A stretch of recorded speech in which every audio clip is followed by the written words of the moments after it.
안녕하세요. 양양입니다. 오늘은 한때 전 국민의 공포의 대상이었던 남산의 중앙정보부.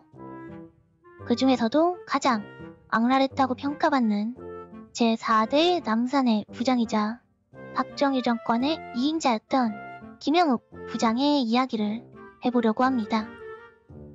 그럼 바로 시작해볼까요?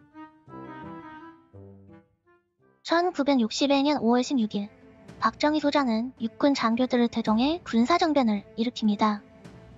제2공화국 장유연 내각을 출범 9개월 만에 무너뜨려버린 것이었죠. 박정희 소장은 4.19 혁명과 프랑스의 사례를 지켜봤던 입장에서 자신이 무력으로 대통령이 된다면 국민들은 또다시 들고 일어날 것이고, 이후에도 대한민국은 너도 나도 쿠데타를 일으키려 하는 혼란한 국가가 될 것이라고 걱정해 제5대 대통령 선거를 실시하기로 하였으나, 선거가 자신에게 유리하게 흘러갈 수 있게끔 군사혁명위원회를 설립하여 약 2년 반 동안 군정을 실시하고 5차헌법 개정안을 통과시켰으며, 자신이 당선될 수 있게 조력자 역할을 해줄 중앙정보부를 설립합니다. 1961년 6월 10일 중앙정보부 법이 공포되고 중앙정보부가 공식적으로 창설됩니다. 이승만 정부의 79호실, 미국 중앙정보국 CIA를 모티브로 하여 정보기관임을 표명했지만 그 영향력은 많이 달랐는데요. 이 중앙정보부 법을 보면 정말 엄청난 권력을 부여해줬다는 것을 알 수 있습니다. 1. 중앙정보부는 정보수사에 관하여 군을 포함한 대한민국 모든 국가기관을 지휘, 감독할 권한을 갖는다. 2. 중앙정보부는 독자적인 범죄 수사권을 가지며 수사에 있어서 검찰의 지휘를 받지 않는다. 사법부 위에 있다는 뜻이죠. 3. 중앙정보부는 국가기밀에 속하는 사항이라고 판단되면 자료의 제출 및 증언, 국회의 질문을 거부할 권리가 있다. 이런 곳입니다. 쉽게 말해서 하고 싶은 모든 일을 다 할 수 있고, 그 누구도 감히 중앙정보부가 하는 일에 태클 걸 수 없다. 어떠한 불법을 저질러도 국가기밀이라고 둘러대기만 한다면 모든 책임을 면할 수 있다. 말 그대로 정부 위의 정부였죠. 따라서 이 중앙정보부장이라는 직책은 박정희 정권의 2인자, 실세라고 볼 수 있었습니다. 박정희가 중앙정보부를 창설하여 막대한 권력을 쥐어준 이유는 정치 공작에 이용하기 위해서였기도 하지만 쿠데타에 대한 두려움이 컸던 이유도 있었습니다. 국가재건 최고회의를 설립하여 자신의 사람들로 채워놓았지만 아직 정부가 안정화되기까지는 시간이 많이 필요했고, 그러기 전에 혹시라도 쿠데타 세력이 또 생긴다면 그들을 확실하게 저지해줄 믿을만한 방패가 필요했었죠. 그 방패의 역할은 당연히 모든 권한을 집중시켜준 중앙정보부가 해줄 수 있을 테고요.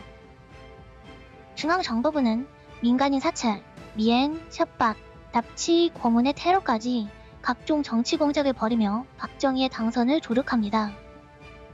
하지만 보시다시피 이런 엄청난 핸디캡을 얻고 치렀던 선거였음에도 박정희는 46.64%의 득표율로 45.09%의 득표율을 얻은 윤보선 후보와 초 박빙의 접전을 벌인 끝에 대한민국 5대 대통령으로 당선되었습니다. 자, 이렇게 결국 박정희가 대통령으로 당선됨으로써 5.16 군사정변은 완전히 성공한 쿠데타로 마침표를 찍게 되는데요. 쿠데타에 성공했으면 이제 전리품을 챙겨야겠죠.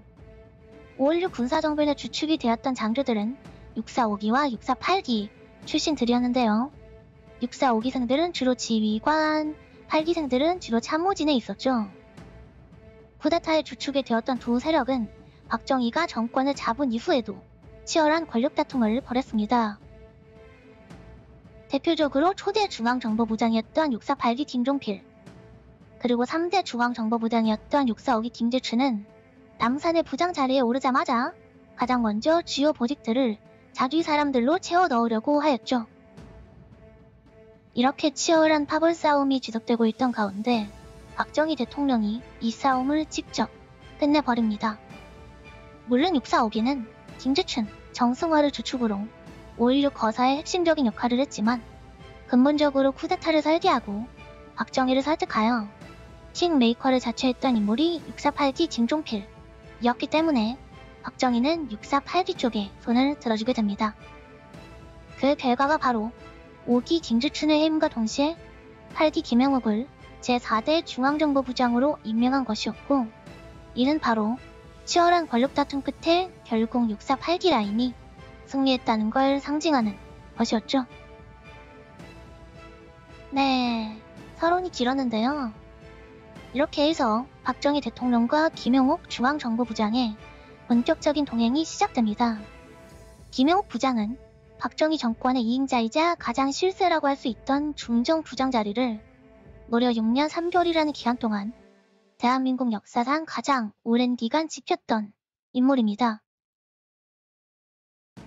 김영욱과 박정희의 인연에 대해 짧게 설명하자면, 김영욱은 우선 고향이 황해도이죠. 그는 해방 이후 월남하여 648기로 입학하였고 대한민국 군인 소속으로 6.25 전쟁에 참전하였습니다. 이후 중령 계급으로 5.16 건사정변에 함께 참가하여 박정희의 눈에 들기 시작하였고, 박정희의 오른팔이자 김영욱의 648기 동기였던 김종필이 박정희에게 각종 보직에 대한 적임자로 김영욱을 강력히 추천하여 김영욱은 점점 박정희의 신임을 얻어왔던 것이었고, 결국 제4대 중앙정보부장 자리에까지 오르게 된 것이죠. 1963년 7월 정보부장 자리에 오른 김영욱은 그때부터 그야말로 무소불위의 권력을 휘두르기 시작합니다. 그의 별명이 남산 멧돼지였는데요. 거구의 다혈질이고 과격한 이미지의 김영욱 부장을 표현한 별명이었죠. 이런 과격한 성격의 김영욱 부장도 박정희 대통령에게만큼은 매우 충성적이었습니다. 그의 목적은 단 하나였죠. 바로 박정희 대통령의 권력 유지. 김영욱 부장은 박정희 대통령의 권력 유지를 위해 악역을 자처했습니다. 용공 조작, 불법 납치의 고문 및 협박 등 상상하기도 힘든 악행을 서슴지 않고 벌였습니다. 박정희 대통령에게 방해가 되는 인물들은 모두 앞장서서 처단했죠. 그가 벌인 주요 사건들을 나열하자면 인혁당 사건, 유럽 간첩단 조작 사건, 동백님 사건, 실미도 사건 등등 하루 종일 떠들 수 있을 만큼 많지만 그 중에서도 정말 소름 돋는 사건이 있었는데요. 때는 1967년 5월 3일 제6대 대통령 선거에서 재선에 출마한 박정희 대통령과 야당 윤보선 의원이 다시 한번 맞붙었습니다. 이날 김영욱 부장은 자신의 부하인 방준모 실장에게 아주 충격적인 지시를 내리는데요. 윤보선 후보의 집 앞에 저격수들을 대기시키고 만약 개표 결과 윤보선 후보가 당선된다면 그를 사살하게 라는 지시를 받았다고 방준모 실장이 직접 밝혔습니다. 그래서 그날 윤보선 후보의 자택 근처에 실제로 저격수를 배치해 놓았다고 하고요. 네, 불과 50년 전인데요. 그때 중정 부장은 그런 일을 할 수 있는 사람이었습니다. 불행인지 다행인지 윤보선 후보는 개표 결과 또 한 번 박정희에게 패배하면서 다행히 화를 면할 수 있었습니다. 시간은 흐르고 박정희 대통령은 자신의 시대가 점점 끝나가고 있다는 걸 느끼고 있었습니다. 당연히 내려오기 싫었겠죠. 박정희 대통령은 계속 자신의 권력을 연장하고 싶어 했습니다. 그래서 대통령의 삼선이 가능해지게끔 헌법을 개정하려고 했죠. 이는 김영욱 부장도 마찬가지였는데요. 자신의 권력을 위해, 그리고 박정희 각하의 권력 유지를 위해 김영욱 부장 역시도 삼선 개헌이 추진될 수 있게끔 앞장서서 발에 땀이 나도록 뛰어다녔습니다. 이에 야당이었던 신민당 김영삼 의원은 김영욱 부장을 공개적으로 비난하기도 했는데요. 김영욱 부장은 대한민국의 암적인 존재이다. 잡으라는 공산당을 안 잡고 온갖 정치 공작에만 열중하고 있다. 중앙정보부가 이번 삼선 개헌 음모에 깊이 관여하고 있다. 총리는 당장 김영옥 부장을 파면시킬 것을 대통령에게 건의해야 한다.